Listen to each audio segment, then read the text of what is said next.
तो आज हमारा टॉपिक है जी केमिकल इक्विलिब्रियम। तो ये टॉपिक स्टार्ट करने से पहले हमें कुछ चीज़ों का पता होना ज़रूरी है। वो कौन सी चीज़ें हैं जी? वो है जी हमारे पास, हमें पता होना चाहिए जी कि रिवर्सिबल रिएक्शन क्या होता है और इरिवर्सिबल केमिकल रिएक्शंस क्या होता है।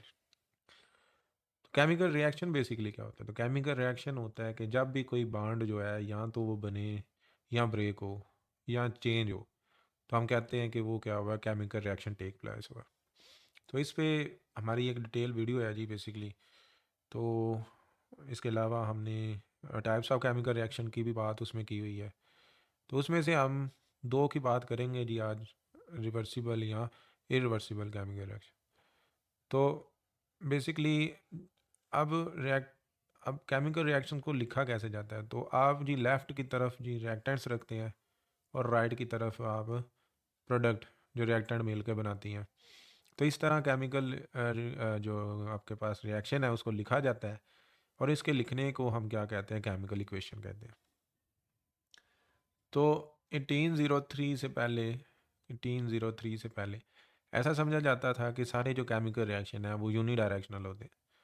यानी जो रिएक्टेंट है वो सिर्फ प्रोडक्ट बनाते हैं और ख़त्म हो जाएंगे। जब रिएक्टेंट तो प्रोडक्ट सारी बन जाएंगी तो रिएक्शन कंप्लीट हो जाएगा और ख़त्म हो जाएगा। लेकिन 1803 में कुछ ऐसा हुआ। तो अगर हम बात करते हैं जी लेट्स से कि यानी एक केमिकल रिएक्शन की बात करते हैं, let's say ji sodium carbonate plus आपके पास जी कैल्शियम क्लोराइड की बात करते हैं। तो लोग इसको या केमिस्ट इसको यूज़ करते थे एक प्रोडक्ट लेने के लिए। उस प्रोडक्ट का नाम था जी NaCl। यानी आपके पास जी एक नमक है जी, घर में खाने का जो टेबल सॉल्ट है जी वो है सोडियम क्लोराइड। और दूसरी चीज़ जी आपके पास CaCO3 कैल्शियम कार्बोनेट। तो ये जो है ये वाला रिएक्शन यूज़ होता था ये वाली प्रोडक्ट लेने के लिए। ये रिएक्टेंट्स हैं और ये आपके पास क्या है जी, प्रोडक्ट है जी। तो ये प्रोडक्ट लेने के लिए बड़ी देर से ये चीज़ यूज़ हो रही।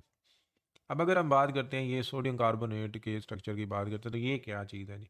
अब आपको पता है जी कि सोडियम की वैलेंसी होती है जी +1 और कार्बोनेट की वैलेंसी होती है -2। अब ये जो कार्बोनेट है ये पॉलीएटॉमिक आयन है और ये मिल के क्या बना हुआ है, सोडियम कार्बोनेट। कैसे मिला हुआ है?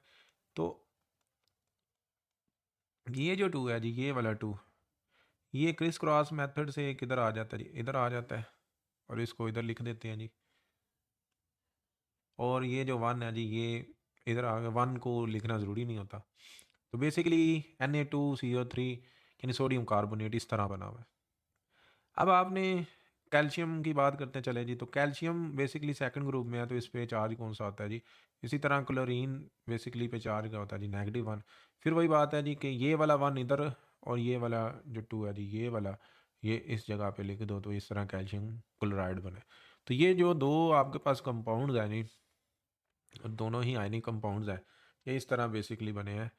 तो अब ये जो मिल के इन्होंने प्रोडक्ट दिया है वो किस तरह दिया है जी? देखें, सोडियम पे प्लस चार्ज है तो पॉजिटिव चार्ज दूसरे जो कंपाउंड है इसके नेगेटिव चार्ज से जो है हमेशा बॉन्ड बनाएगा। तो इसको हम नेगेटिव लिख लेते हैं, वैलेंसी इधर ही लिख लेते हैं जी -1 और ये क्या है +2। और इसी तरह आपके पास सोडियम पे +1 होती है, कार्बोनेट पे -2। तो ये जो पॉजिटिव ये मिला जी आपको क्लोरीन के साथ, तो इसने क्योंकि इनमें 1:1 की रेशियो है तो 1:1 रेशियो है इनमें NaCl। और कैल्शियम कार्बोनेट 2:2 की रेशियो है, यानी 2:2 से मुराद 1:1 की ही है, 2 1 2 2 1। तो कैल्शियम कार्बोनेट इस तरह बना है हमारे पास, ये प्रोडक्ट बने। तो ओवरऑल ये इनका स्ट्रक्चर था। तो अब हम बात ये कर रहे हैं कि ये जो इस तरह की प्रोडक्ट ली जाती थी। लेकिन 1803 में एक फ्रेंच केमिस्ट थे जी जिनका नाम था जी क्लॉड लुई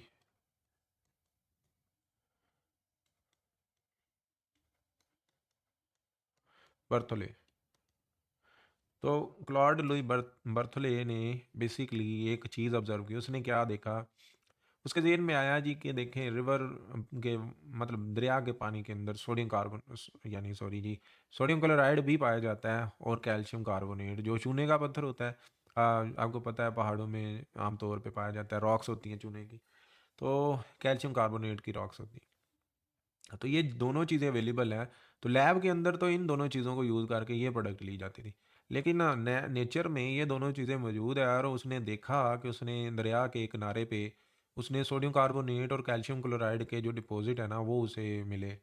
तो जिससे उसने इस बात का उसको हुआ कि बेसिकली ये जो केमिकल रिएक्शन है उसी नेचुरल सेटिंग्स के अंदर ये रिवर्स भी करता है। यानी क्योंकि पहले ये था जी सोडियम कार्बोनेट कैल्शियम क्लोराइड मिलके NaCl और CO3 यानी कैल्शियम कार्बोनेट बनाते हैं।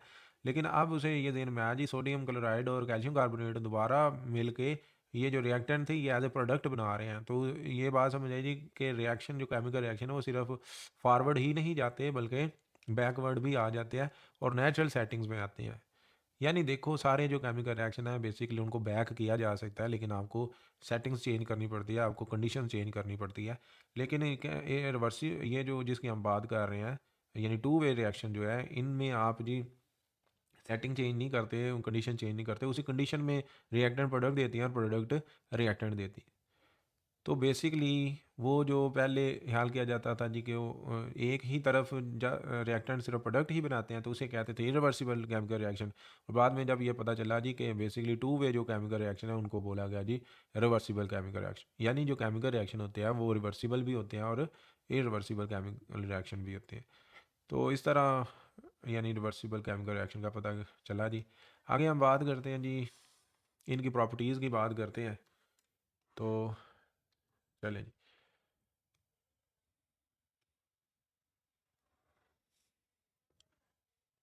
अब देखें जी कि बेसिकली हमारे पास यहाँ इधर लिख लेते हैं जी ये आपके पास जी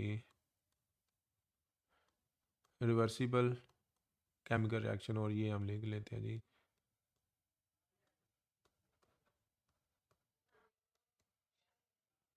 इरिवर्सिबल। तो पहली बात करें जी हम रिवर्सिबल केमिकल रिएक्शन जो होते हैं वो बाई डायरेक्शनल होते हैं। बाई डायरेक्शनल यानी अभी हमने बताया जी कि ये बोथ वे ट्रांसफ़र होते हैं। यानी जो रिएक्टेंट है वो प्रोडक्ट बनाते हैं और प्रोडक्ट दोबारा रिएक्टेंट बनाते हैं। तो इसलिए हम ये कहते हैं ये क्या है जी बाई डायरेक्शनल। जबकि इसकी बात करते हैं जी तो ये क्या है आपके पास जी यूनी डायरेक्शनल।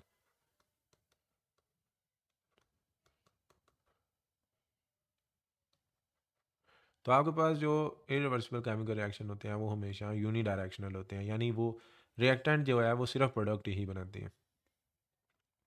अब अगर ये बाई डायरेक्शनल है तो वो डायरेक्शन क्या है यानी केमिकल रिएक्शन फॉरवर्ड ही जाएगा जिसे क्या कहेंगे जी फॉरवर्ड केमिकल रिएक्शन। और बैकवर्ड भी जाएगा जिसे क्या कहेंगे जी बैकवर्ड या रिवर्स केमिकल रिएक्शन। जबकि इसमें सिर्फ फॉरवर्ड केमिकल रिएक्शन ही टेक प्लेस होगा जी। इसी तरह अगर हम मज़ीद बात करते हैं तो बेसिकली ये कभी भी अ,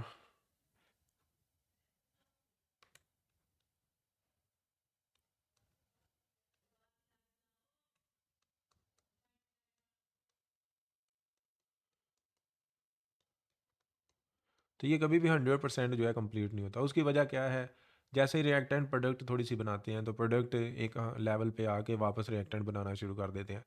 तो प्रोडक्ट भी बनती रहेंगी और रिएक्टेंट भी बनती रहेंगी और ये साइकिल चलता रहेगा और ये रिएक्शन कभी कंप्लीट नहीं होगा। जबकि ये जो है आपके पास 100% जो है वो कंप्लीट हो जाता है। अब इसी तरह अगर ये कंप्लीट नहीं होता तो इस वजह से ये कभी स्टॉप भी नहीं होगा। अ, मतलब चलें जी इसमें लिख लेते हैं डज नॉट स्टॉप। तो ये रिएक्शन कभी स्टॉप भी नहीं होगा। जबकि ये जो रिएक्शन है जब सारे रिएक्टेंट प्रोडक्ट बनाने में यूज़ हो जाएंगे तो ये क्या हो जाएगा जी स्टॉप हो जाएगा।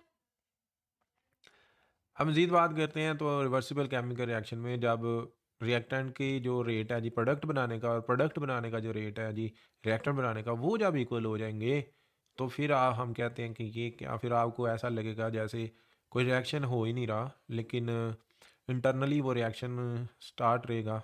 और क्योंकि उनकी कंसंट्रेशन जो है ना यानी वो चेंज नहीं होगी। तो कंप्लीट आगे बात करनी है हमने लेकिन इस चीज़ को क्या कहते हैं इस चीज़ को कहते हैं जी इक्विलिब्रियम। तो एक लेवल आएगा कि जब जो रिवर्सिबल केमिकल रिएक्शन है ना उसमें दोनों रेट फॉरवर्ड और बैकवर्ड जो रेट हैं ये दोनों इक्वल हो जाएंगे तो इसे कहेंगे जी इक्विलिब्रियम। तो इसमें केमिकल इक्विलिब्रियम जो है ना वो अटेन किया जा सकता है जी।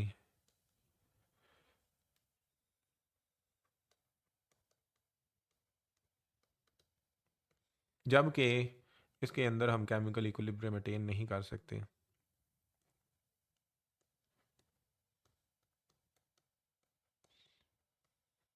अब देखें जी, केमिकल इक्विलिब्रियम जो है, क्योंकि ये मोशन के दौरान अटेन होता है, तो इस वजह से ये जो केमिकल इक्विलिब्रियम हमेशा से डायनामिक होता है। स्टैटिक इक्विलिब्रियम जो है वो केमिकल इक्विलिब्रियम नहीं हो सकता, यानी केमिकल इक्विलिब्रियम स्टैटिक इक्विलिब्रियम नहीं हो सकता, ठीक है। तो इस पे हमने आगे पूरी डिटेल में बातचीत करनी है। तो अभी आप यही समझिए कि इसमें केमिकल इक्विलिब्रियम जो है अटेन हो सकता है, जबकि रिवर्सिबल में ये अटेन नहीं हो सकता। इसी तरह अगर हम बात करेंगे, क्योंकि बेसिकली आपके पास रिएक्टेंट जो है वो प्रोडक्ट बनाते हैं, और अगर प्रोडक्ट जो बनी है वो स्केप हो जाए, वो उधर से कहीं चले जाएं, तो फिर कैसे प्रोडक्ट वापस जो है वो रिएक्टेंट बनाएंगी। इस वजह से ये ज़रूरी है कि ये जो केमिकल रिएक्शन है ये आपके पास किसी क्लोज सिस्टम में हो, ताकि आपके पास जो प्रोडक्ट्स हैं वो स्केप ना हो। तो ये किधर टेक प्लेस होता है जी, क्लोज सिस्टम के अंदर। जबकि हमारे पास ये जो इरिवर्सिबल है ये ओपन सिस्टम में होता है जी।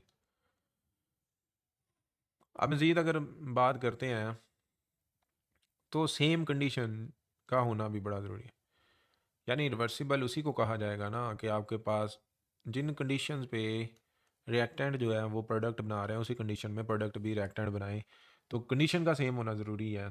तो इसमें जी आपके पास क्योंकि एक ही रिएक्शन टेक प्लेस होता है, तो उसमें डेफिनेटली यानी उस तरह सेम कंडीशन है कि वो वाला रिएक्शन जो है वो एक ही कंडीशन में होगा, लेकिन बैकवर्ड तो होगा ही नहीं है। इसमें फॉरवर्ड और बैकवर्ड जो है वो सेम कंडीशन में होना ज़रूरी है। अब तमाम, फिर मैंने अभी बताया, तमाम रिएक्शन रिवर्सिबल भी बैक हो सकते हैं, लेकिन उसके लिए कंडीशन चेंज करना पड़ेगी। तो ये बात है जी, आपके पास रिवर्सिबल जो है, लेकिन रिवर्सिबल जो है दोनों जो रिएक्शन है वो सेम कंडीशन में होने चाहिए। अब इसमें जो है ना, मतलब हम अगर बात करते हैं जी कि देखें कि रिप्रेजेंटेशन की बात करते हैं, ठीक है। तो इसमें हम क्या यूज़ करते हैं जी, इस तरह का डबल एरो यूज़ करते हैं। तो ऊपर वाला एरो जो है वो रिप्रेजेंट करेगा कि रिएक्टेंट जो है प्रोडक्ट बना रहे हैं, और एज ए ये फॉरवर्ड रिएक्शन है। तो फॉरवर्ड रिएक्शन में बाएं तरफ जो रिएक्टेंट है और दाएं तरफ प्रोडक्ट्स होती है। जबकि बैकवर्ड जो है रिवर्स रिएक्शन जो है, इसमें दाएं तरफ आप ये कह लें जी रिएक्टेंट हो जाएंगे और बाएं तरफ प्रोडक्ट बन जाएंगे। पहले जो प्रोडक्ट थी वो रिएक्टेंट हो जाएंगे, पहले जो रिएक्टेंट थे वो प्रोडक्ट हो जाएंगे, इस तरह वाइस वर्सा। जबकि इसमें हम बात करें तो आपके पास सिंगल एरो जो है ये रिप्रेजेंट करता है जिस केमिकल इक्वेशन को। इस तरफ रिएक्टेंट लिखे जाते हैं बाएं तरफ और दाएं तरफ, यानी टेल की तरफ रिएक्टेंट लिखे जाएंगे और हेड की तरफ प्रोडक्ट लिखी जाएगी। अब इसकी एग्जांपल्स की बात कर लेते हैं। तो बड़ी सारी एग्जांपल्स है, लेट्स से आपके पास बड़ी फेमस एग्जांपल है जी, नाइट्रोजन और हवा में मौजूद नाइट्रोजन और हाइड्रोजन को आपस में रिएक्ट करवाया जाता है, और आपके पास जी देखें कि एक केमिकल रिएक्शन होता है जिसमें क्या बनता है जी, आपके पास NH3, NH3 अमोनिया गैस बनती है। अब अमोनिया गैस जो है ये बड़ी ज़रूरी है, तो इससे जो है आर्टिफिशियल जो फर्टिलाइज़र हैं फिर वो तैयार होती है। तो सेकंड वर्ल्ड वार में के बाद जब बहुत ज़्यादा जो है ग़िज़ाई किल्लत हो गई, तो ज़मीनें बंजर हो गई थी। बेसिकली अगर ज़मीनों से आप फसलें ले रहे हैं तो एक वक्त आएगा कि उसमें फर्टिलाइजेशन कम हो जाएगी। तो उसके लिए जी आर्टिफिशियल जो फर्टिलाइज़र बनाई गई, और ये एक बहुत बड़ा ब्रेक थ्रू था जिसने मिलियंस ऑफ लोगों को भूख से मरने से बचाया था। तो यही यूज़ की गई जी नाइट्रोजन को, और इसमें जो रिएक्शन यूज़ किया गया था वो था जी रिवर्सिबल केमिकल रिएक्शन, जिसमें नाइट्रोजन हवा में मौजूद और हाइड्रोजन को यूज़ करके अमोनिया और अमोनिया से फिर फर्टिलाइज़र बनाई गई। अब इसको हम जी बैलेंस भी कर लेते हैं। लेट्स ये आपके पास जी देखें, इस जगह पे 3 हाइड्रोजन है और इस जगह पे 2 हाइड्रोजन है। तो इन दोनों का एलसीएम आता है जी 6, तो इधर आपको क्या लगाना पड़ेगा जी 2।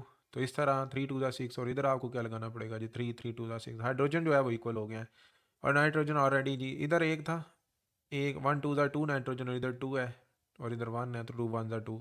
नाइट्रोजन आपके पास हो गए जी 2, और हाइड्रोजन आपके पास हो गए जी 6।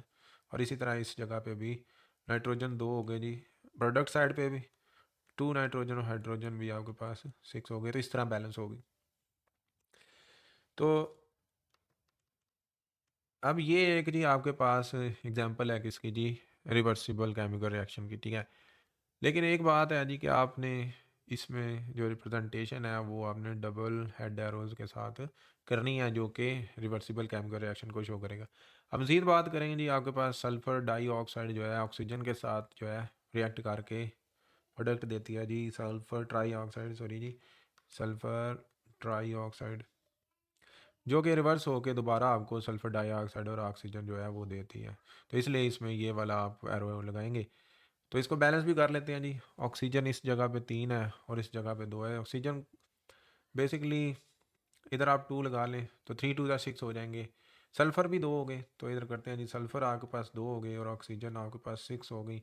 इधर देखते हैं जी, अगर 2 इधर लगा लें तो सल्फ़र कितने हो जाएंगे जी, 2 हो गए एंड 2 2 4 एंड ये जो 2 हैं जी 6, तो ऑक्सीजन भी आपके पास क्या हो गई जी 6, ऑक्सीजन के आइटम भी पूरे हो गए। तो इस तरह ये बैलेंस होगी। तो ये एग्जांपल थी जी आपके पास यानी रिवर्सिबल केमिकल रिएक्शंस की। तो बड़ी सारी मज़ीद हो सकती हैं जी। अब हम बात करते हैं जी कि आपके पास इरिवर्सिबल केमिकल रिएक्शन, तो जितने कंबशन रिएक्शन होते हैं वो बेसिकली रिवर्सिबल होते हैं। अब कंबशन रिएक्शन में क्या जी, आपके पास हाइड्रोकार्बन जो है वो ऑक्सीजन की प्रेजेंस में क्या चीज़ देते हैं जी, आपको आपको कार्बन डाइऑक्साइड और वाटर देंगे जी, ठीक है। तो ये इसकी जनरल इक्वेशन है और साथ एनर्जी देंगे जी, एनर्जी। ये घर में जब आप मीथेन गैस भी जलाते हैं वो भी एक हाइड्रोकार्बन है जी। तो जो एनर्जी वो देती है और आप कुकिंग वगैरह करते हो और उसको यूज़ करते हो, ये वही एनर्जी है। अब देखें जी कि ये बेसिकली इसकी जनरल इक्वेशन थी जी। अब एक खास केस ले लेते हैं, लेट से ऑक्टेन की बात करते हैं जी, ऑक्टेन की। तो चलें जी, ऑक्टेन जी।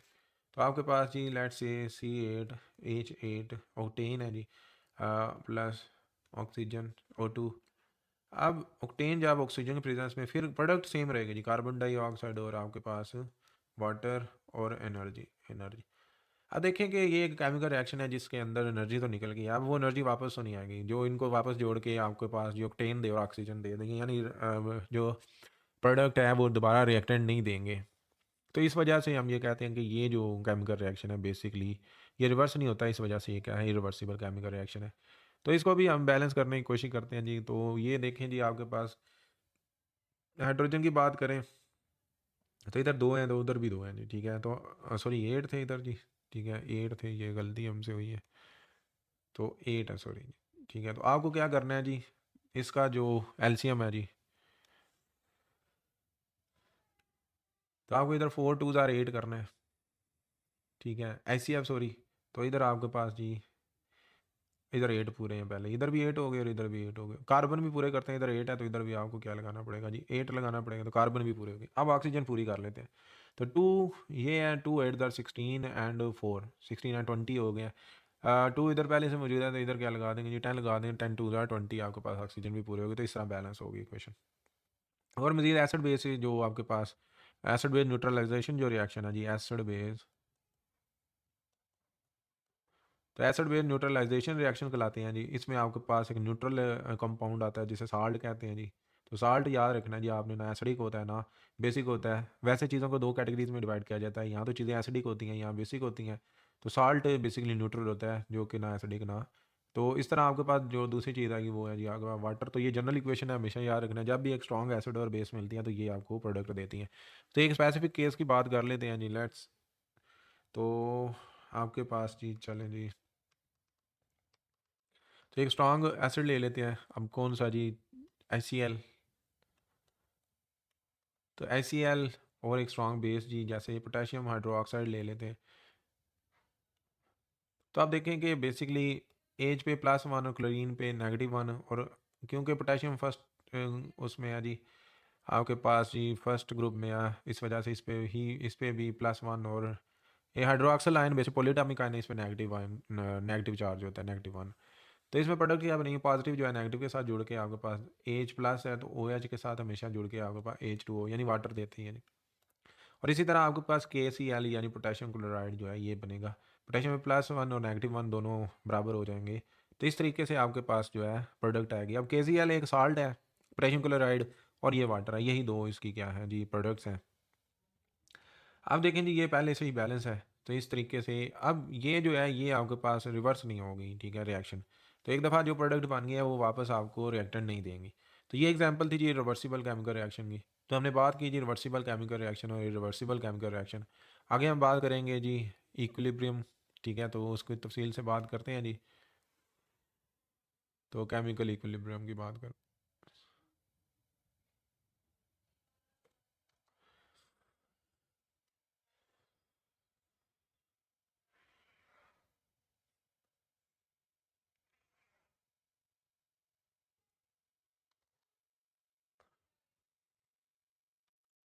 अच्छा जी, इक्विलिब्रियम की बात कर रहे हैं हम, तो देखते हैं जी कि फिज़िक्स के अंदर आपने एक चीज़ पढ़ी थी कि अगर आपके पास कोई चीज़ जो है उस पे उसका एक वेट फोर्स होती है जी, जो कि डाउनवर्ड एक्ट करती है, जो कि ग्रेविटी की वजह से एक मास में आती है।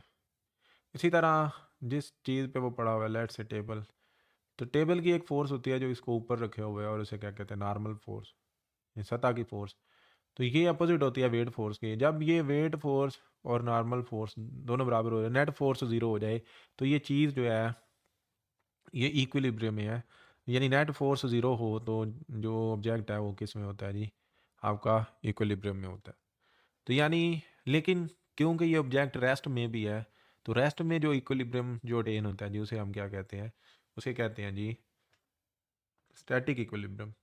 तो बड़ी सारी चीज़ें जो है वो स्टैटिक इक्विलिब्रियम में पाई जाती हैं इस कायनात में। लेकिन क्या कोई चीज़ मोशन के दौरान भी इक्विलिब्रियम अटेन कर सकती है? तो बिल्कुल जी, बड़ी सारी चीज़ें हैं जो मोशन के दौरान भी इक्विलिब्रियम अटेन करती हैं। तो ऐसे इक्विलिब्रियम को क्या कहते हैं जी, डायनामिक इक्विलिब्रियम। तो पीछे हमने जिक्र किया है कि बेसिकली जो केमिकल इक्विलिब्रियम होता है वो डायनामिक इन नेचर होता है, और ये अटेन होता है ड्यूरिंग द मोशन। यानी रिएक्शन स्टार्ट भी रहे और इक्विलिब्रियम में भी रहे। जबकि अब रिएक्शन जब रुक जाता है तो स्टैटिक इक्विलिब्रियम तो फिर अटेन होता है, तो वो रिएक्शन के दौरान तो ना अटेन हुआ।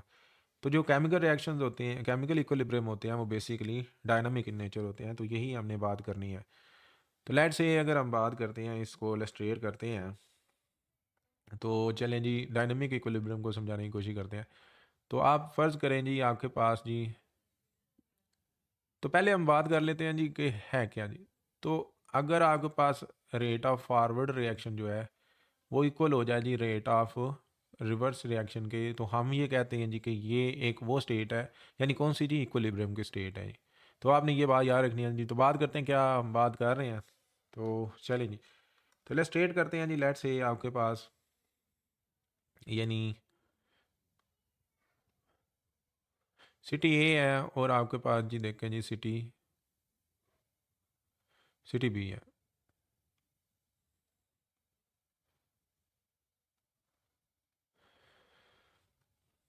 इसके अंदर जी आपके जी लेट्स से 100 कार्स थी, और इसमें उस वक्त तक कोई कार नहीं थी। तो अब जी देखें कि बेसिकली अगर लेट्स से 1 घंटा गुजरता है और सिटी ए से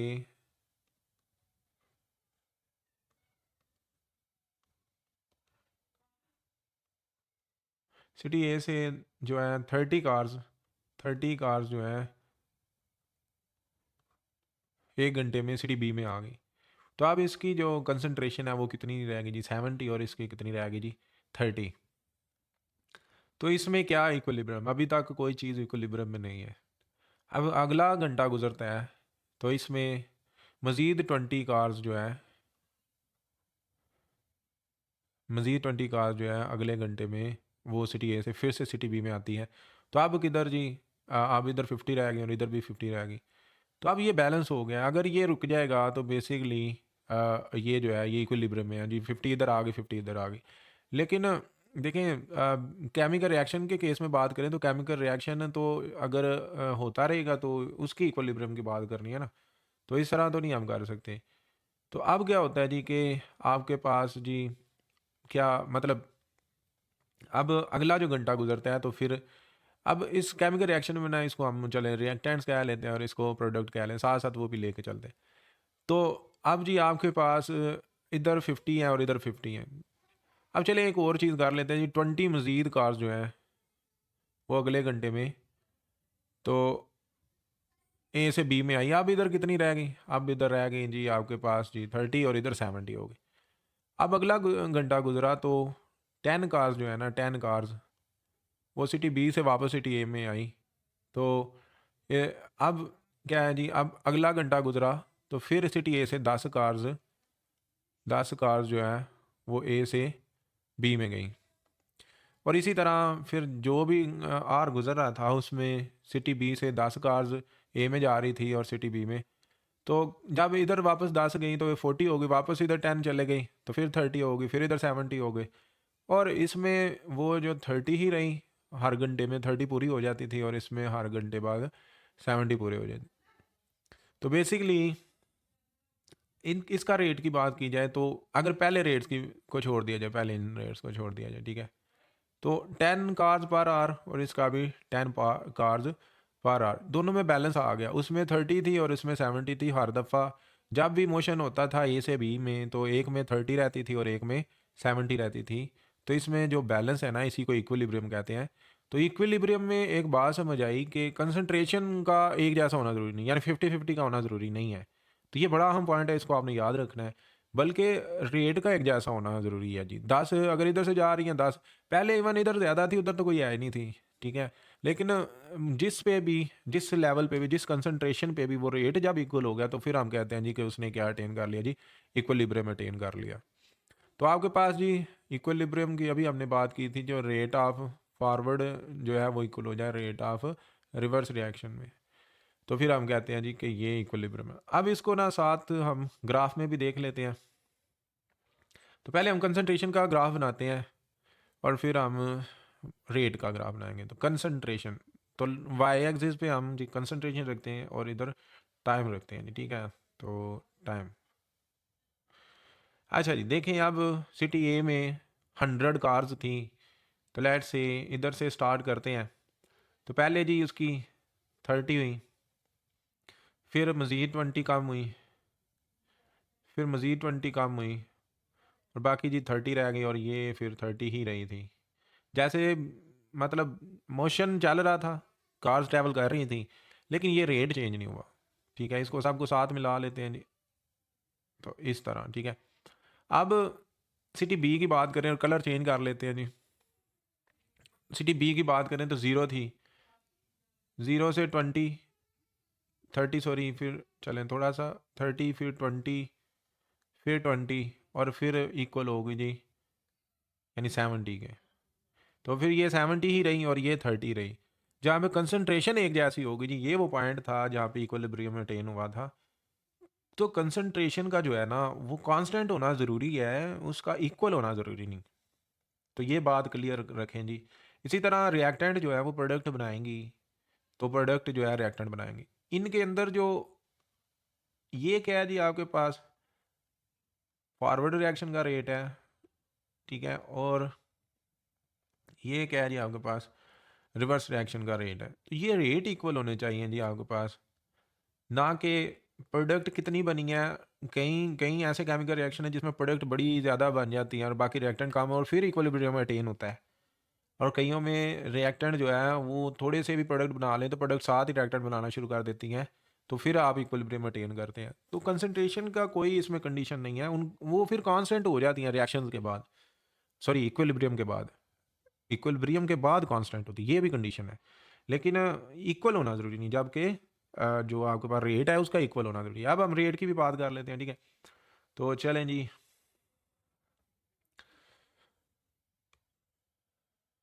तो रेड के साथ जी सिटी ए की बात करते हैं। तो उसका था जी रेट 30 से 20, फिर 20, और फिर कितना रह गया था जी, 10 रह गया था, इस तरह। जबकि बात करें जी आप जी, लेट से सिटी बी की, तो उसका रेट जो है वो ज़ीरो था, ज़ीरो से फिर कितना आया जी, 10, 10 आया, और उसने, तो ये जो लाइन है ये दोनों 10 पे ही हैं, लेट से इधर 10 कार्स पर आवर। तो ये मतलब डिक्रीज़ होता होता इसने 10 कार्स पर आवर जो है अटेन किया, और इसने इंक्रीज़ होते होते 10 कार, लेकिन एक वक्त आया, ये वो वही पॉइंट है जी जहाँ पे इक्विलिब्रियम अटेन हुआ था। तो कंसंट्रेशन का कांस्टेंट होना ज़रूरी है, और आपके पास जो है ना रेट का इक्वल होना ज़रूरी है। दोनों में रेट जो था 10 कार्स पर आवर था, और इसमें कंसंट्रेशन चेंज हो सकती है, ठीक है। कैसे, मतलब अब अगर हम बात करते हैं, लेट्स से चलें जी,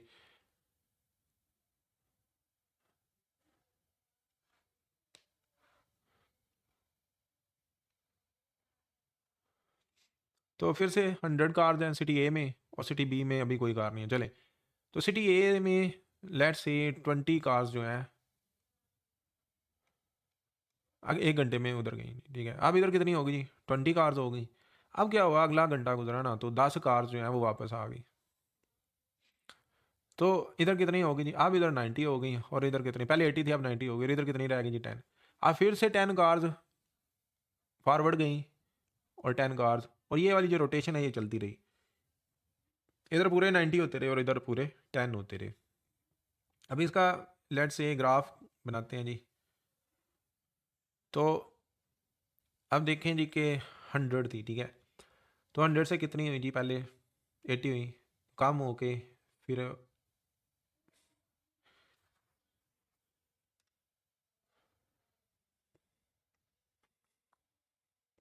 अब देखें जी कि इसकी कितनी थी जी? 0 थी, 0 से 20 हुई थी, और फिर इसने ये 18 कर दिया। तो अब इसकी कंसंट्रेशन, यानी आपकी रही जी लेट से, हम ये बात करते हैं जी कि यानी चलें जी 90 ही रही, और इसकी जो है आपके पास 10 ही रही। तो लेकिन ये जो मतलब ये जो पॉइंट है, इस पॉइंट पे दोनों, यानी क्योंकि 10 कार्स इधर जा रही थी और 10 कार ही इधर आ रही थी, बैलेंस रही, 10 इधर ही रही, 10 इधर ही रही, और 90 इधर ही रही, ये बैलेंस रहा, इक्विलिब्रियम अटेन हो गया। तो यानी इस पॉइंट पे इक्विलिब्रियम तो अटेन हो गया था, कंसंट्रेशन जो है वो मतलब आपके पास इक्वल नहीं हुई। तो ये भी केस हो सकता है, बल्कि कंसंट्रेशन जो है ना वो कांस्टेंट हुई थी, 10 ही रही और 90 ही रही।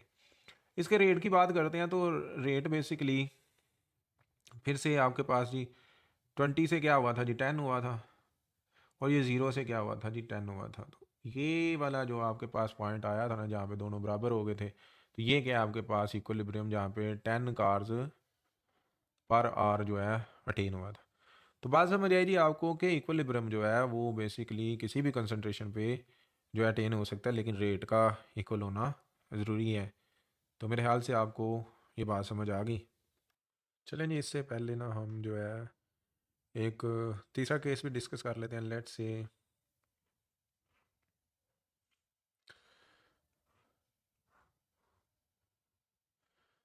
तो आपके पास जी 100 कार्स थी सिटी ए में। अब देखिए नहीं, पहले घंटे के अंदर 50 कार्स जो है ना सिटी ए से बी में गई। तो अब जब 50 कार्स गई तो इधर कितनी होगी जी? 50, और इधर कितनी होगी जी? 50 होगी। अब क्या, आगे जो अगला आर गुजरा ना, तो सिटी बी से वापस सिटी ए में 10 कार्स जो है वो आई, और इसी तरह फिर सिटी ए से बी में 10 कार्स जो है, कार्स जो है पर आर में आपकी ए से बी में आई। तो जब 10 इधर से गई 40 हो गए और 60 हो गए, फिर इधर से आए तो 50 और फिर 50। तो ये 50 दोनों में इक्वल रहेंगे, और ये रेट जो है इक्वल रहेगा। तो ये केस, इसका कंसंट्रेशन के केस में क्या बनेगा जी? देखते हैं। तो अब पहले की कंसंट्रेशन 100 से कितनी हुई जी? 50 हुई, और दूसरे की कंसंट्रेशन जो है वो 0 से कितनी हुई जी? 50 हुई। और इस लेवल पे आपका क्या होगा जी? इक्विलिब्रियम मेंटेन होगा। कंसंट्रेशन इक्वल हो भी सकती है, नहीं भी हो सकती। तो वाइस वर्सा ये वो केस है जिसमें इक्वल है, तो इसका ये कतन मतलब नहीं है। लेकिन रेट आपका जो ग्राफ है ना वो हमेशा, यानी क्योंकि रेट इक्वल होता है, तो वो एक जो लीनियर एक लाइन है जो वो किसको रिप्रेजेंट करेगी, यानी ये वाली जो सीधी हो जाती है जी, ये सेम रेट को जो है रिप्रेजेंट करेगी। तो रेट का सेम होना और कंसंट्रेशन, और फिर देखें कंसंट्रेशन अगर सॉरी इक्विलिब्रियम अगर कहीं किसी जगह पे डिस्टर्ब हो तो फिर दोबारा भी अटेन हो सकता है। तो वो कंडीशन पे डिपेंड करता है। तो ये थी सारी बातें जी इक्विलिब्रियम के बारे में। आगे हम बात करेंगे जी लॉ ऑफ मास एक्शन। तो बात करते हैं जी।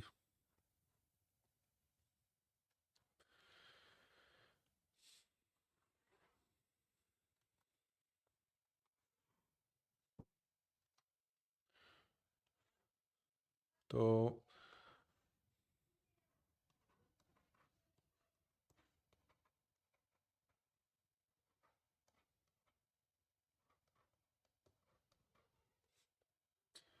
अच्छा, लॉ ऑफ मास एक्शन जो है वो आपका जी दो साइंटिस्ट ने पेश किया था जी।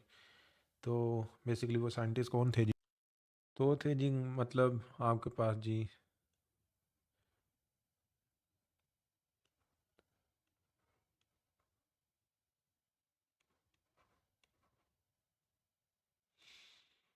तो कैटो गोल्डबर्ग थे और इसी तरह दूसरे थे जी Peter page.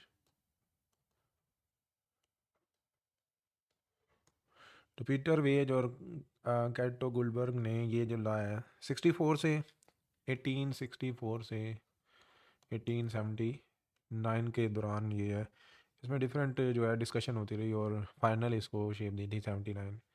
Basically law of mass of action है क्या जी, अभी हम ये बात करते हैं। तो basically law of mass action है जी, आपके पास देखें जो रेट ऑफ फॉरवर्ड, चलें रेट ऑफ, जो आपके पास फॉरवर्ड रिएक्शन होता है जी, फॉरवर्ड आपको पता है रिवर्सिबल रिएक्शन में दो रिएक्शंस होते हैं जी। तो फॉरवर्ड रिएक्शन का जो रेट होता है ना, रेट ऑफ फॉरवर्ड रिएक्शन, तो इस लॉ के मुताबिक वो डायरेक्टली प्रोपोर्शनल होता है किसके साथ जी, आपके जी एक्टिव मास ऑफ रिएक्टेंट या कंसंट्रेशन ऑफ रिएक्टेंट्स और पावर में एक्सपोनेंट आया कोएफिशिएंट।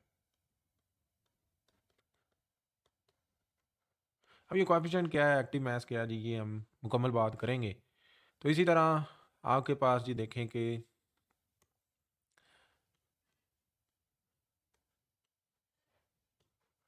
रेट ऑफ बैकवर्ड या रिवर्स रिएक्शन जो होता है बैकवर्ड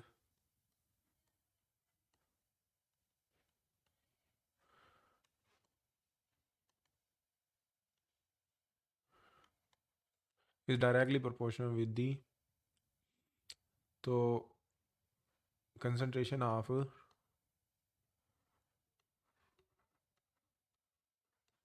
प्रोडक्ट, यानी देखें रिएक्टेंट जितने ज़्यादा होंगे फॉरवर्ड रिएक्शन उतना तेज़ होगा और रिएक्टेंट जितने कम होंगे फॉरवर्ड रिएक्शन उतना कम होगा। इसी तरह प्रोडक्ट जितनी ज़्यादा होंगी बैकवर्ड रिएक्शन की स्पीड जो है वो उतनी ज़्यादा होगी और वाइस वर्सा। और इसकी पावर जी कोएफिशिएंट।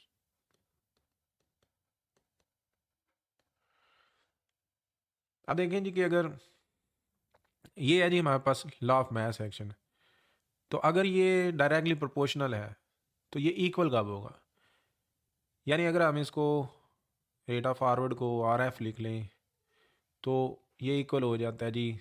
तो प्रोपोर्शनैलिटी का साइन है तो वो तो एक कांस्टेंट की वैल्यू आती है, ये वो कांस्टेंट है जो मल्टीप्लाई होके रेट ऑफ फॉरवर्ड इक्वल हो जाएगा रिएक्टेंट के।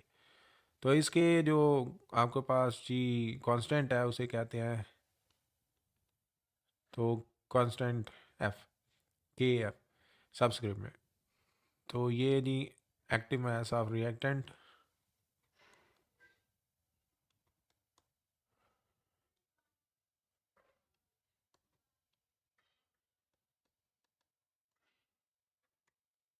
और इसी तरह रेट ऑफ बैकवर्ड जो रिएक्शन है इसको अगर लिख लें जी, और तो ये इक्वल कब होता है जी, अगर एक कांस्टेंट इंट्रोड्यूस करवाया जाए और ये कांस्टेंट कौन सा है जी, तो कांस्टेंट ऑफ रिवर्स रिएक्शन।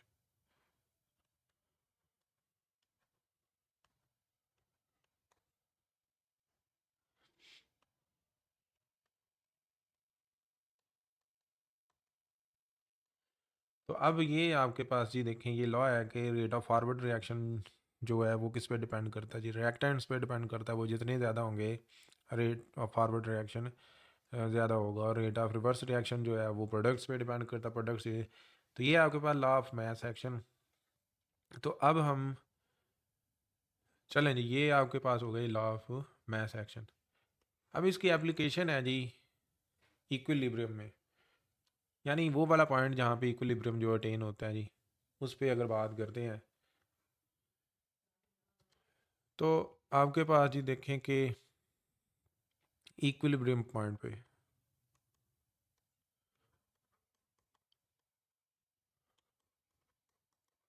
तो पीछे आपने इक्विलिब्रियम को डिफाइन किया है। तो इक्विलिब्रियम क्या है, बेसिकली जहाँ पे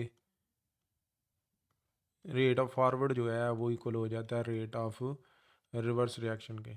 ठीक है, तो चलें जी रेट ऑफ फॉरवर्ड रिएक्शन अभी पीछे हमने बात की है जी, के कांस्टेंट और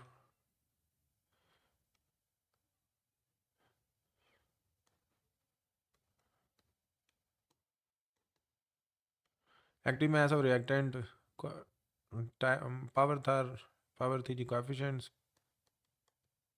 ये क्लियर करते हैं जी कोएफिशिएंट्स क्या होता है, लेकिन चलें जी अभी हम इतना ही। और ये इक्वल आ गया जी रेट ऑफ रिवर्स रिएक्शन, जो कि जिस बेसिकली, सॉरी इधर हमने आर नहीं लिखना, तो इधर हम लिखते हैं जी एफ, और इसी तरह इधर आर जी।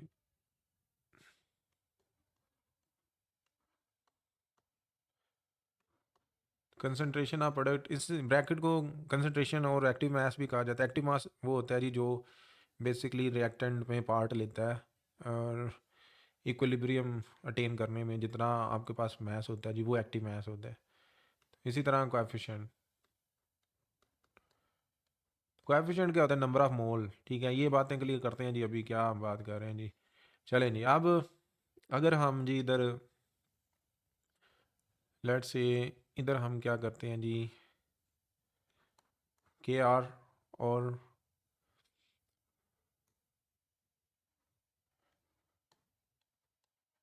तो इक्वेशन के इस तरफ भी के आर और एक्टिव मास ऑफ रिएक्टेंट्स या कंसंट्रेशन ऑफ रिएक्टेंट, इधर भी डिवाइड करवा लेते हैं और इधर भी, तो के आर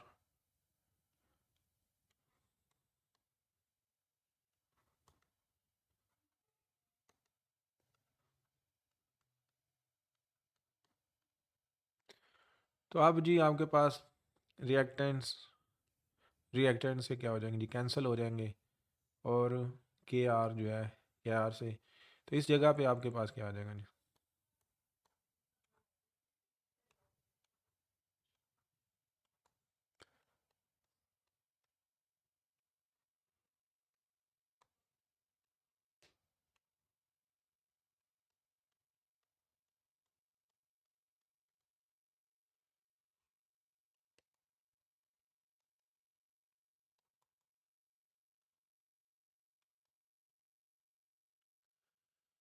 अब इक्विलिब्रियम में आपके पास जब के एफ और के आर ये जो कांस्टेंट है इनकी वैल्यू वन होगी तो इक्विलिब्रियम होगी, याद रखनी है आपने। ठीक है, ना कि प्रोडक्ट और रिएक्टेंट की जो रेशियो है वो वन होना ज़रूरी है। तो ये बड़ा अहम पॉइंट है जी, यानी कंसंट्रेशन का जो पीछे हमने ग्राफ में भी बात किया है, कांस्टेंट होना ठीक है जी, लाजमी है, लेकिन इक्वल होना लाजमी नहीं है। तो रेशो वन इक्वल की आती है, तो यानी ये इक्वल नहीं भी होंगे तो रेशो कोई वन से कम या वन से ज़्यादा आएगी, तो इसका मतलब कतई नहीं है कि वो इक्विलिब्रियम में नहीं है। लेकिन इन दोनों जो कांस्टेंट की रेशो है ना, ये इनकी जो है वन जो है रेशो आना लाजमी है, तो फिर हम उसे क्या कहेंगे जी, वो इक्विलिब्रियम में है। तो आपके पास के एफ और के के इनके ये क्योंकि कांस्टेंट है जी, इधर कर लेते हैं जी पावर के आर, तो इनके लिए एक कांस्टेंट रखते हैं जिसे क्या कहते हैं, के सी या के इक्विलिब्रियम। तो ई क्यू भी लिखते हैं जी। तो ये बेसिकली के सी जो है ये कांस्टेंट ऑफ इक्विलिब्रियम कहलाता है। तो फिर से मैं ये बात रिपीट करता हूँ कि प्रोडक्ट और रिएक्टेंट की रेशो की बात नहीं है, प्रोडक्ट और रिएक्टेंट के एक्टिव मास की रेशो की बात नहीं है, ये वन से ज़्यादा भी हो सकता है। तो वन से ज़्यादा में भी इक्विलिब्रियम अटेन हो सकता है, यानी इससे मुराद ये है कि कंसंट्रेशन अगर किसी की ज़्यादा है और किसी की कम है, पीछे ग्राफ में जैसे हमने जिक्र किया है, तो इससे मुराद ये है कि वो इक्विलिब्रियम फिर भी अटेन हो सकता है। लेकिन इन कांस्टेंट की जो रेशो है ये वन होना ज़रूरी है, इसे हम कहते हैं इक्विलिब्रियम। तो इक्विलिब्रियम पॉइंट पे इसको हम केसी कहेंगे, और इस रेशो की यानी प्रोडक्ट और रिएक्टेंट की रेशो को केसी बोलेंगे। लेकिन किसी दूसरे पॉइंट पे इक्विलिब्रियम के अलावा जो पॉइंट है तो जनरली इसको क्या बोलेंगे जी, क्यू सी। तो आपने याद रखना है जी, यानी इक्विलिब्रियम पॉइंट पे ये केसी है, और इक्विलिब्रियम के अलावा जो पॉइंट है ऐसा इंस्टेंटेनियस पॉइंट क्या कहलाएगा जी, आपके पास ये क्यू सी कहलाएगा। तो ये था जी आपके पास इक्विलिब्रियम पॉइंट पे लॉ ऑफ मास एक्शन। तो अब हम इसको ना स्पेसिफिक जनरल इक्वेशन में इसको करते हैं, तो समझते हैं जी कि ये कोएफिशिएंट क्या है और ये सारी बातें। तो लेट्स से आपके पास यानी रिएक्टेंट्स हैं, लेट्स से ये नंबर ऑफ मोल्स हैं, या चलें जनरली हम इसको डिफाइन करते हैं, तो चलें let's say a moles of a plus b moles of capital b, ठीक है। तो अब ये दोनों रिएक्ट करके क्या बना रहे हैं जी, C mole of C and D mole of D, ठीक है। अब एक्टिव मास में इक्विलिब्रियम में हमने क्या बोला जी कि चले इक्विलिब्रियम में ना भी तो बेसिकली एक रेशियो थी जी, प्रोडक्ट कंसंट्रेशन ऑफ प्रोडक्ट, ये स्क्वायर ब्रैकेट कंसंट्रेशन को शो करती है, और इधर क्या आता है जी, कोएफिशिएंट ओवर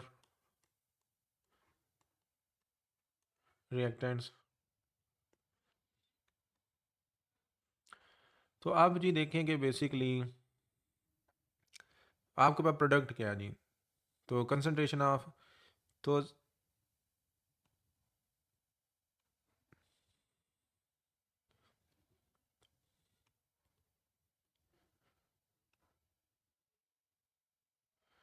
ये आपके पास क्या थी जी, ये प्रोडक्ट थी। और ये देखें जी कोएफिशिएंट क्या है जी, इनके नंबर ऑफ मोल, जैसे कि पीछे मैंने बताया। तो इधर हम क्या लिख देंगे, जितने मोल्स हैं, जो सी के सी मोल से और डी के डी मोल से। और इसी तरह अगर हम बात करते हैं जी कि रिएक्टेंट्स कौन से थे जी, तो ए के ए मोल्स एंड बी के बी मोल्स। तो ये कोएफिशिएंट बनते हैं नंबर ऑफ मोल्स, और इस तरह हमने इसको बेसिकली लिखना है जी। तो चलें जी रियल टाइम एग्जांपल भी साथ हम कर लेते हैं। तो लेट्स से आपके पास हाइड्रोजन जो है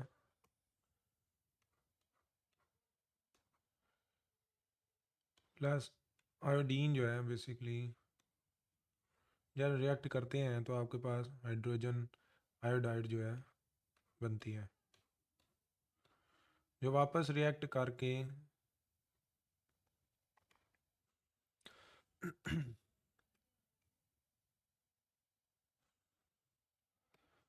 आपके पास जी हाइड्रोजन और आयोडीन जो है वो देती है। तो बेसिकली किस कंसंट्रेशन में ये जो इक्विलिब्रियम है, यानी हाइड्रोजन और आयोडीन के मिलने से, रिएक्टेंट के मिलने से हाइड्रोजन आयोडाइड और हाइड्रोजन आयोडाइड के डीकम्पोज होने से हाइड्रोजन और आयोडीन बनती है। तो पहले इसको बैलेंस कर लेते हैं जी। तो इधर आपको क्या लगाना पड़ेगा जी, 2 लगाना पड़ेगा, ताकि ये दोनों फिर बैलेंस हो जाएंगे।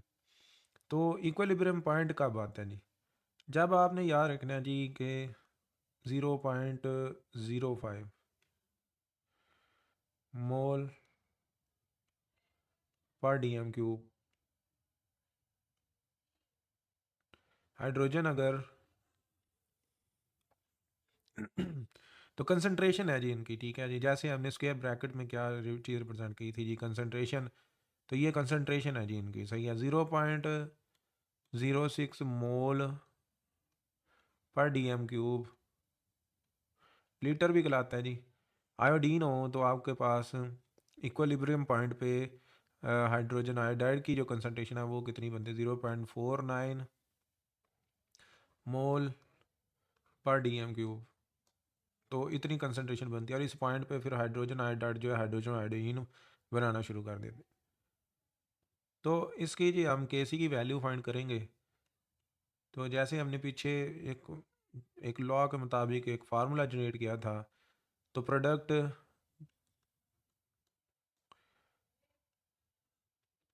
एक्टिव मास ऑफ या कंसंट्रेशन ऑफ प्रोडक्ट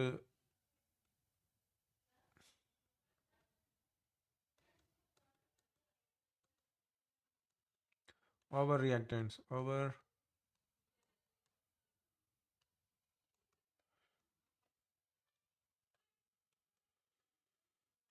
तो आपके पास जी देखें, तो प्रोडक्ट की बात करें तो आपके पास जी देखें कि 2 मोल्स ऑफ हाइड्रोजन आयोडाइड। तो इसके मुताबिक जी प्रोडक्ट आपके पास आ जाती है जी, इसको साइड पे कर लेते हैं।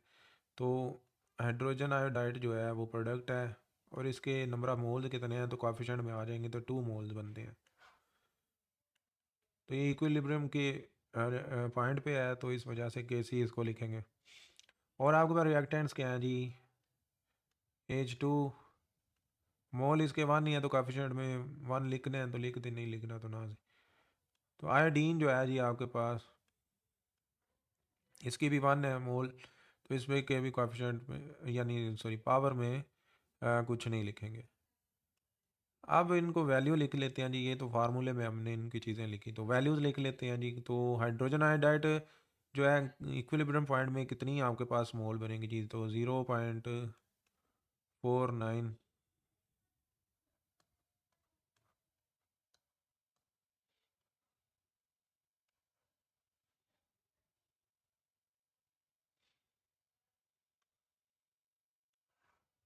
इसी तरह आपके पास जी 0.5।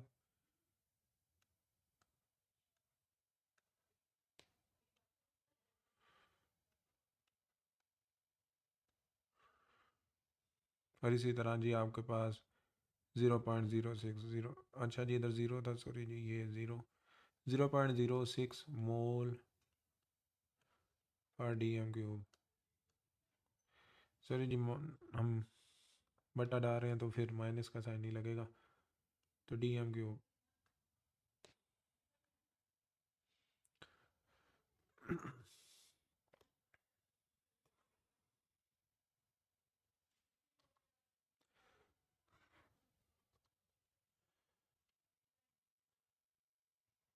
अब जी 0.49 का जो बेसिकली स्केयर होता है जी,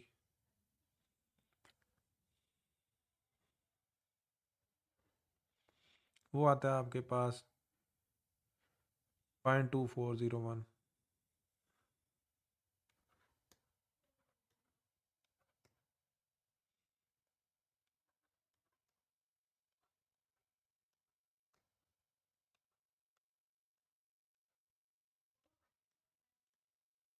तो मोल पर डी एम क्यूब और मोल पर डी एम क्यूब दो दफ़ा लिख लें। अब इसी तरह इनकी प्रोडक्ट जो है वो 0.05 और 0.0030 तो दोनों के साथ मोल पर डी एम क्यूब है, तो ये भी हमारे पास दो दफ़ा आ जाएगा जी। तो मोल पर डी एम क्यूब और मोल पर डी एम क्यूब, मोल पर डी एम क्यूब। तो आपके पास जी फाइनल आंसर आ जाएगा जी 0.2401 को 0.003 पे डिवाइड किया जाए तो आपके पास 80, और इसका जो कंसंट्रेशन यूनिट है जी वो दोनों ही रिड्यूस हो गए हैं। तो देखें, ये भी एक बात आपने समझनी है कि कंसंट्रेशन यूनिट जो है वो फिक्स नहीं होते, तो किसी के अंदर ये चेंज होते हैं जी। अब इस केस में आपके पास जो मोल, क्योंकि दोनों रिड्यूस हो गए हैं, तो इसका कोई भी कंसंट्रेशन यूनिट नहीं है जी। तो इसी तरीके से हमने एप्लीकेशन भी इसकी देखी न्यूमेरिकल में, मज़ीद न्यूमेरिकल करेंगे एट द एंड।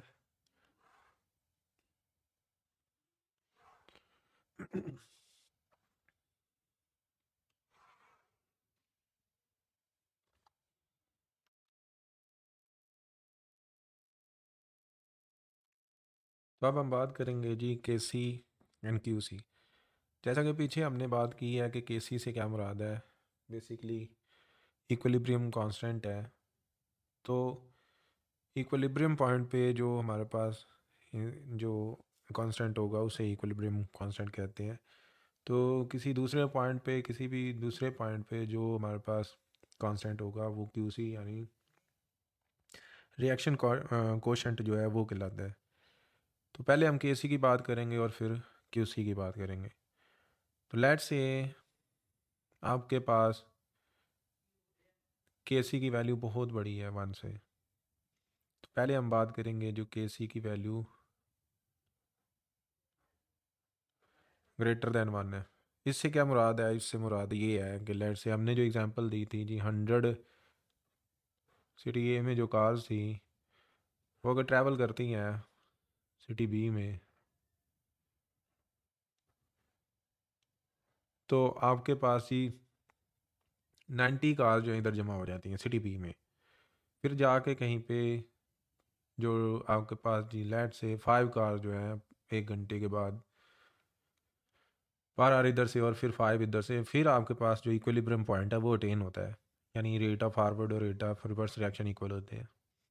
तो अब ये केसी की बहुत बड़ी वैल्यू है, क्योंकि प्रोडक्ट ओवर रिएक्टेंट में प्रोडक्ट जो है वो बहुत ज़्यादा हो गई है।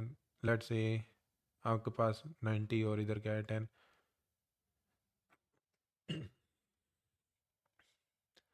तो बेसिकली ये जो आपके पास जी रिएक्शन है जी, ये आपको ये बता सकता है कि बेसिकली रिएक्शन जो है वो तकरीबन कंप्लीट होने के करीब है। और जो बेसिकली जो रिएक्शन लाई करेगा वो प्रोडक्ट की तरफ ज़्यादा लाई करेगा और रिएक्टेंट कम बन रहा है। तो रिएक्टेंट से प्रोडक्ट तो ज़्यादा बन रही है, लेकिन प्रोडक्ट से वापस जो रिएक्टेंट है वो बड़ी कम बन रही है। तो अगर रिएक्शन की साइड देखी जाए तो वो प्रोडक्ट की तरफ ज़्यादा लाई करती है, तो ये भी इससे पता चलता है। और इसके अलावा यानी कंप्लीशन ऑफ रिएक्शन का भी पता चलता है कि रिएक्शन तकरीबन तकरीबन जो है वो कंप्लीट होने वाला है। दूसरे केस के अंदर हम जी केसी की वैल्यू जो है वो कम रखते हैं जी 1 से।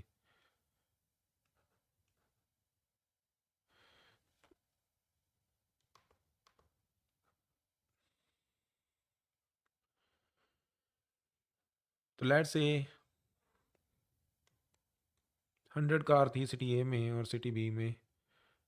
तो आपके पास 5 कार जो है वो, या 10 कार्स की बात कर लेते हैं, 10 कार्स। तो इधर कितनी होगी 10, और अगला घंटा जो गुजरा इधर क्या आ गई जी 5 आपके पास कार्स जो है वापस आ गई। फिर इधर से 5 कार्स इधर, तो इधर आपके पास जो एक वक्त में 10 होंगी, फिर 5 हो जाएंगी। यानी इससे मुराद है कि जो आपका जो केमिकल रिएक्शन है वो किधर लाए करता है जी, वो रिएक्टेंट साइड पे लाए करता है। और आपका जो केमिकल रिएक्शन है वो बेसिकली आपके पास जी स्टार्ट ही नहीं हो रहा, यानी थोड़ा सा स्टार्ट होता है और आपके पास जो है मतलब वापस वो क्या बन जाता है जी, रिएक्टेंट दोबारा बन जाता है। यानी आपका जो रिएक्शन है वो सही से स्टार्ट ही नहीं हो रहा, प्रोडक्ट आपके पास कम आएंगी। यानी बैकवर्ड जो रिएक्शन है वो डोमिनेट है इसमें, और पहले में आपका क्या था, फॉरवर्ड रिएक्शन डोमिनेट था और प्रोडक्ट यानी डोमिनेट थी। इसमें आपके पास रिएक्टेंट डोमिनेट है और प्रोडक्ट वापस से रिएक्टेंट बना देंगे। अब देखें जी कि अगर आपके पास फिर वही तीसरा केस है जी, इधर आपके पास 50 कार्स हैं और 50 इधर चले गई हैं रिएक्ट प्रोडक्ट साइड पे। तो फिर 10 इधर 10 इधर ये चलती रहेगी। तो इसका मतलब है कि आपके पास ये वो पॉइंट है जहाँ पे इक्विलिब्रियम अटेन हो सकता है, अगर इसके रेट ऑफ फॉरवर्ड और रेट ऑफ जो है दोनों रेट्स जो है वो इक्वल होंगे। तो फिर हम ये कहेंगे कि ये इन दोनों ने इक्विलिब्रियम अपना अटेन कर। और जो आपके पास जो रिएक्शन है वो दोनों तरफ डोमिनेट कर रहा है। तो केसी की वैल्यू आपको ये बताती है जी। अब हम बात करते हैं जी क्यूसी की। तो जिसे क्या कहते हैं जी, जिसे कहते हैं रिएक्शन कोशेंट।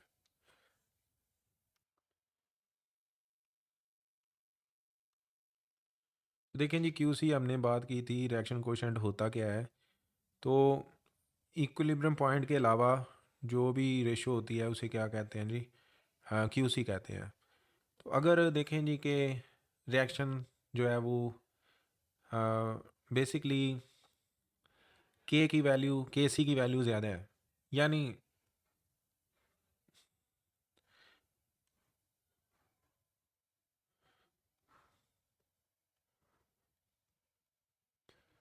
तो आपके पास ये देखें कि ये कार्स ने इधर जैसे ही 70 होना है, फिर आपके पास रेट जो है दोनों के बराबर होंगे, फिर आपके पास इक्विलिब्रियम जो है वो अटेन होगा। अगर कंसंट्रेशन की बात करें, इधर 30 बचेंगे और इधर 70 बचेंगी। तो लेकिन आप अभी देख रहे हो कि सिर्फ 10 कार्स जो है वो बेसिकली ए से बी की तरफ गई हैं, सिटी ए से सिटी बी की तरफ गई हैं। तो उस वक्त जो इनकी रेशियो है ना वो क्यूसी कहलाएगी। तो क्यूसी 10 कार्स में बेसिकली रेशियो जो है उसको कहते हैं। तो यानी जब 10 कार्स गई थी तो अभी क्यूसी क्या है, बहुत कम है। तो केसी यानी इक्विलिब्रियम जो है वो अटेन होना है 70 कार्स जब उस बी में हो जाएंगी। तो इसमें क्या है, केसी बड़ा है और क्यूसी आपका अभी तक छोटा है। तो यानी आप इससे क्यूसी के इस कंपैरिजन से आप डायरेक्शन ऑफ रिएक्शन जो है वो प्रिडिक्ट कर सकते हैं। तो आप डेफिनेटली, क्योंकि केसी 70 पे जाके अटेन होना है, तो अभी तक जो है 10 20 या 30 कार्स जो हैं ऐसे भी गई हैं। तो आप ये कह सकते हो कि बेसिकली अभी जो रिएक्शन है वो आपका जी किसकी तरफ जाएगा जी, प्रोडक्ट की तरफ जाना है उसने अभी। तो रिएक्शन की डायरेक्शन का आपको पता चल गया कि रिएक्शन किस तरफ जाएगा, प्रोडक्ट की तरफ जाएगा। अब जी देखें जी कि अगर इक्विलिब्रियम जो है वो 50 पे डेफिनेटली अटेन होता है, तो अगर ज़्यादा चलेगी हैं कार, 70 चलेगी हैं, तो आपको पता है जी कि फिर बैकवर्ड रिएक्शन तेज़ हो जाएगा और दोनों की कंसनट्रेशन 50-50 करके फिर वो इक्विलिब्रियम अटेन होगा। तो अगर इक्विलिब्रियम जो है वो 50 है और कोशेंट जो ये देख रहे हैं, जो जिस पॉइंट पे आप उसको देख रहे हैं, तो वो 70 अचीव हो गया हुआ है, तो आपको पता है यानी अब क्यूसी क्या है, क्यूसी वो बड़ा है और केसी जो है वो छोटा है बेसिकली। तो इक्विलिब्रियम थोड़े कंसंट्रेशन पे अटेन होना, लेकिन ज़्यादा कंसंट्रेशन जो होगी हुई है आपकी प्रोडक्ट में, तो प्रोडक्ट अब कम होंगी और रिएक्टेंट ज़्यादा होंगे, यानी आपका जो डायरेक्शन है वो रिएक्टेंट साइड पे होगी। तो केमिकल रिएक्शन की डायरेक्शन आपकी रिएक्टेंट साइड की तरफ चले जाएगी, तो रिएक्शन की डायरेक्शन रिएक्टेंट्स की तरफ हो जाएगी, ठीक है। तो अब अगर आपके पास जो क्यूसी आप देख रहे हो वो केसी की ही वैल्यू पे है, तो इससे आप ये बता सकते हो कि बेसिकली रिएक्शन जो है ना वो प्रोडक्ट की तरफ जाएगा अब ना ही, तो उसकी डायरेक्शन मिडल में ही रहेगी और आपके पास इक्विलिब्रियम जो है वो अटेन हो जाएगा क्यूसी, क्योंकि इक्विलिब्रियम के ही इक्वल आ गया। तो इस तरीके से आप क्यूसी को कंपेयर करके केसी से डायरेक्शन ऑफ रिएक्शन पता कर सकते हैं। तो केसी की वैल्यू गिवन है, तो आपके पास जी देखें कि if the equilibrium concentration of the nitrogen and oxygen are 1 point, the equilibrium concentration भी गिवन है एंड तो respectively how much NO is found. तो पहले हम इसकी जी इक्वेशन बनाते हैं। तो आपके पास जी देखें नाइट्रोजन गैस है जी आपके पास, और ऑक्सीजन गैस जो है ये मिल के आपके पास क्या बना रही है जी, नाइट्रोजन ऑक्साइड। यूजुअली नाइट्रोजन पे -3 चार्ज होता है, लेकिन वेरिएबल चार्ज है, तो इस पे इसके जी -2 है, यानी नाइट्रोजन जो है वो लेस इलेक्ट्रोनेगेटिव, सॉरी पॉजिटिव 2 हो जाएगा ऑक्सीजन से, क्योंकि कर रही है, और इस पर -2। तो इस वजह से आपके नाइट्रोजन ऑक्साइड जो है वो इस तरह बनेगा। तो अब इधर हम क्या करेंगे जी, इसको बैलेंस करने के लिए जी इधर 2 लगा लेते हैं, तो ये हमारे पास क्या हो जाएगी जी, बैलेंस हो जाएगी। और फिर इधर ये वाला सिंबल भी नहीं, हमने ये वाला सिंबल जो है ये डालना। तो अब बात करते हैं जी, आपके पास फार्मूला हमने पढ़ा है जी कि जिसके अंदर के सी इक्वल होता है जी प्रोडक्ट्स ओवर रिएक्टेंट्स।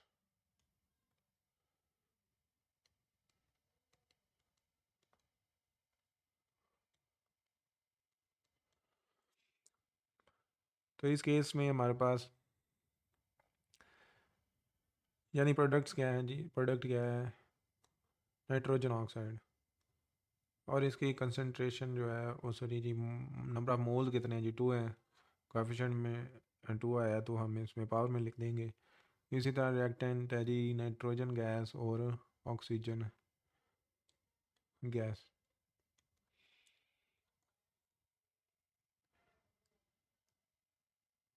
तो के सी की वैल्यू गिवन है जी इसके मुताबिक, इस फार्मूले इस क्वेश्चन के मुताबिक।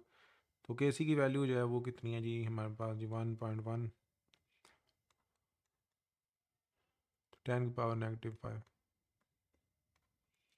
हमने फाइंड क्या करने हैं जी, तो कंसंट्रेशन ऑफ नाइट्रोजन ऑक्साइड जो है वो हमने फाइंड करनी है, तो इसको वैसे ही लगा लेते हैं जी।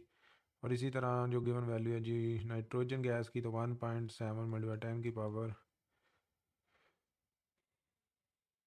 है जी, -3।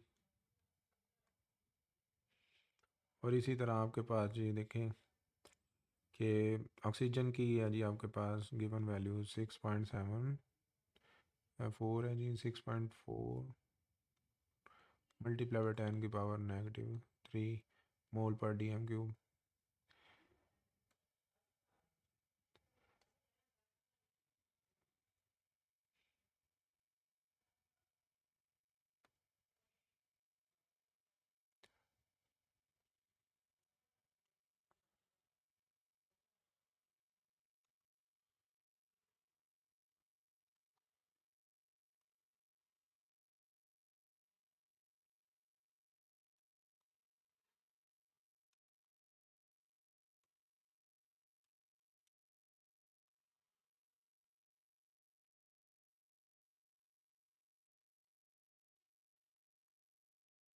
तो अब जी दोनों तरफ अगर हम 1.7 मल्टीप्लाई 10 की पावर -3 और 6.4 मल्टीप्लाई 10 की पावर -3 मल्टीप्लाई कर लें तो इधर भी कर लेते हैं जी।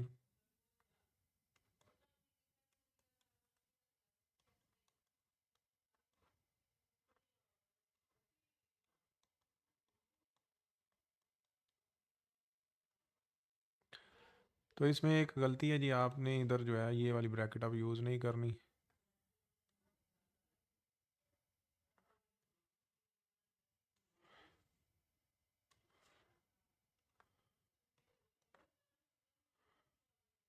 तो ये इससे कैंसिल इधर हो जाएगा और ये, तो आपके पास एक इक्वेशन की एक साइड पे जो हमने फाइंड करना है वो हो जाएगा, आइसोलेट हो जाएगा जी। नाइट्रोजन ऑक्साइड की पावर 2 और इक्वल में आ जाएगा 1.1 मल्टीप्लाइड बाय 10 की पावर -5 मल्टीप्लाइड बाय 1.7 मल्टीप्लाइड 10 की पावर -3 और इसी तरह जी आपके पास 6.4 मल्टीप्लाइड 10 की पावर -3।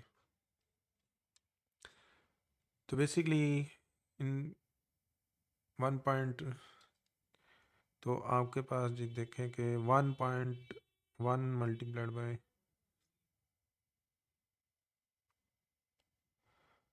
मल्टीप्लाइड बाय 6.4,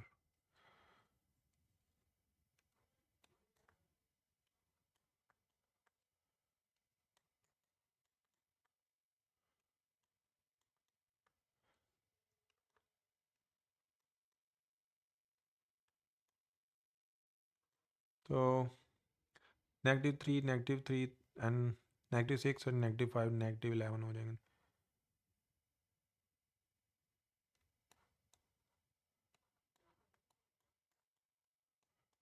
तो इसको हमने एडजस्ट कर लिया जी।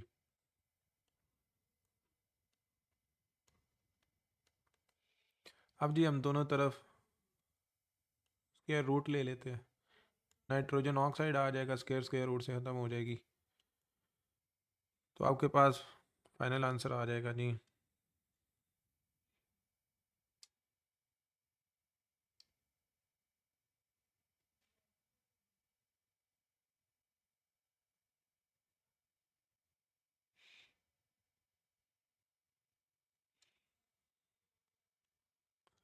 0.1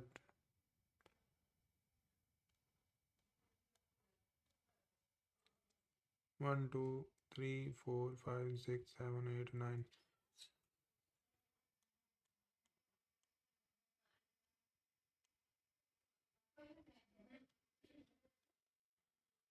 तो डेसिमल को 1 2 3 4 5 6 7 8।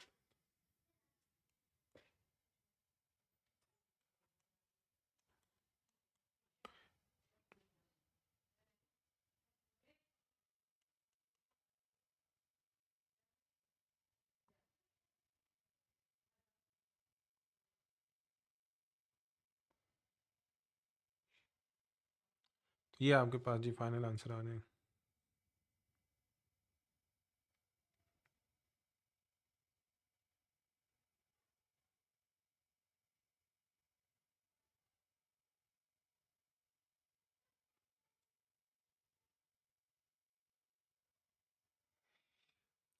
बेसिकली इसमें कोई कैलकुलेशन में मिस्टेक हुई है तो इसको हम सही कर लेते हैं।